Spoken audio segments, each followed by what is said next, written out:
मध्य प्रदेश में इसी साल के अंत तक विधानसभा चुनाव होने हैं। विधानसभा चुनाव से पहले मुख्यमंत्री पद, इसकी रेस में शामिल चेहरों को लेकर चर्चा तेज है।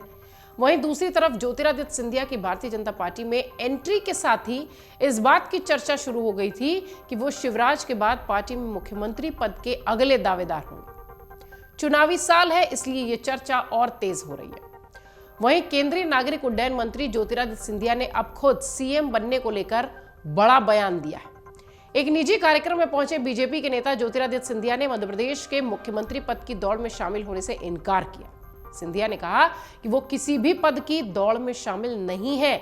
उनका एकमात्र मकसद लोगों की सेवा करना है। उनकी सोच हमेशा यही होती है। पार्टी ने उन्हें जो जिम्मेदारी दी है उस पर वो खरे उतरेंगे। सिंधिया ने अपने बयान में आगे कहा कि ऐसा नहीं है कि वो भविष्य में आगे बढ़ने की इच्छा नहीं रखते। उनकी भी महत्वाकांक्षाएं हैं। हर इंसान की तरह वो भी नई जिम्मेदारियों की अपेक्षा करते हैं। वो दौड़ में तो शामिल हैं, लेकिन किसी पद के दौड़ में नहीं।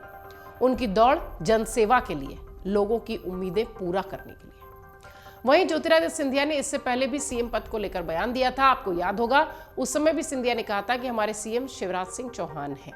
उन्होंने ये भी साफ किया था कि राजनीति हमारे लिए जनसेवा का माध्यम रही है।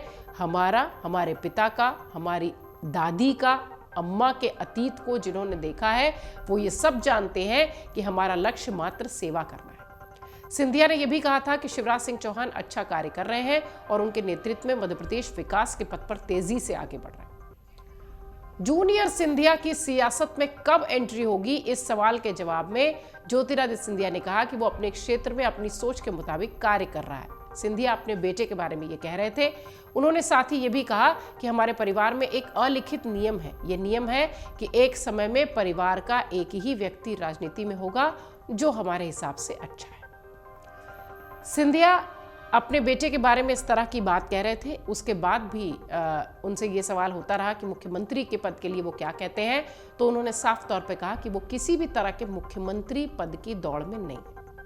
आपको बता दें, नागरिक उड्डयन मंत्री ज्योतिरादित्य सिंधिया ने 2020 में बीजेपी ज्वाइन की थी। बीजेपी के साथ वो आए थे, कांग्रेस छोड़कर आए थे, कांग्रेस की कमलनाथ सरकार गिरा कर आए थे और शिवराज सिंह चौहान की सरकार बनाने में उन्होंने अहम भूमिका निभाई थी। सिंधिया को कांग्रेस की नई पीढ़ी का नेता माना जाता है और ऐसा समझा जाता है कि आने वाले वक्त में वो कांग्रेस पार्टी में कोई बड़ी जिम्मेदारी उठाएंगे।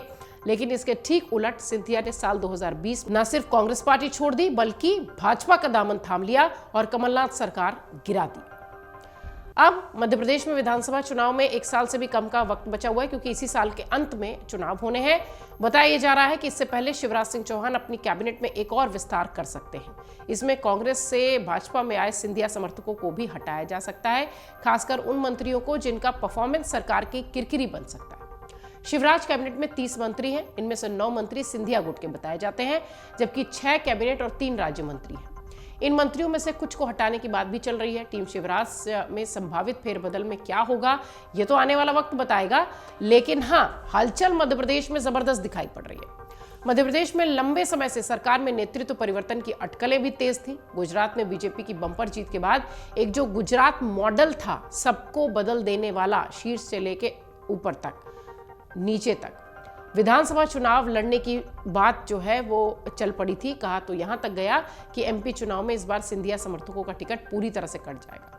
बहरहाल मध्य प्रदेश में चुनाव से पहले एक बयार चल रही है, इनका गुट और उनका गुट। राजस्थान में जिस तरीके की अशोक गहलोत और सचिन पायलट की स्थिति दिखाई पड़ती है, इन दिनों सिंधिया गुट और शिवराज के गुट में भी कुछ ऐसा ही दिखाई पड़ रहा है। ये दोनों बड़े नेता भले कुछ ना बोले, लेकिन इनके गुट के नेता अपने अपने लीडर को मुख्यमंत्री का चेहरा बनाने की होड़ में है। इस बीच विनय सहस्त्रबुद्धे, जो कि मध्य प्रदेश पहुंचे थे, उन्होंने ये कहा कि प्रधानमंत्री नरेंद्र मोदी के मतलब सहयोग से हम शिवराज सिंह चौहान के नेतृत्व में ही चुनाव लड़ेंगे। यानी एक शीर्ष नेता ने यह स्पष्ट किया कि शिवराज सिंह चौहान के साथ ही इस बार बीजेपी चुनाव में जाएगी। लेकिन सिंधिया गुट लगातार इस बात की मांग कर रही है कि सिंधिया ही मुख्यमंत्री का चेहरा बने। और सिंधिया अपने कार्यक्रमों में, अपने भाषणों में, अपने बयानों में लगातार ये बात कहते रहे हैं कि वो मुख्यमंत्री की रेस में नहीं है।